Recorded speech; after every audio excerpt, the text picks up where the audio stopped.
justement, si on revient encore en arrière, la petite fille, alors de 5 ans, de 10 ans, Mm. t'avais envie de quoi? C'était quoi ta vie? Comment tu t'imaginais tout ça? Alors, moi, j'ai vécu à la campagne, hein, déjà, en Haute-Marne, donc j'étais une petite fille de la campagne, voilà, et j'avais envie de faire des grandes études, en fait.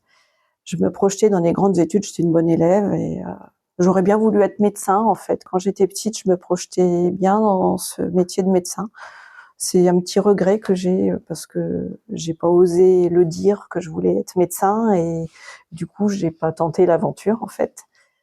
Voilà. Mais bon, j'avais quand même des rêves de, de métiers en lien avec l'humain pour aider les autres, en fait.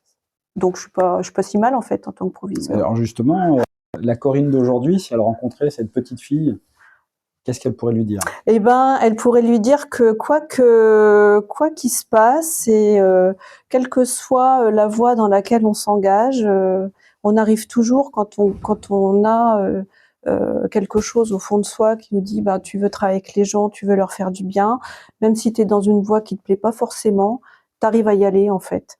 Moi, j'ai fait des études qui étaient pas forcément ce que j'aurais souhaité faire. J'ai fait un DUT d'électronique. J'aimais les sciences, j'aimais les maths, mais je n'arrivais pas forcément à me projeter dans un métier. Et c'est parce qu'à un moment, je me suis dit, mais tu as envie de travailler avec les gens, pour les gens, leur apporter quelque chose, que ça m'a emmené vers l'éducation nationale et que c'est un fil conducteur, en fait. Et on arrive toujours à aller, quand on a un objectif, on y arrive, quel que soit le chemin, en fait.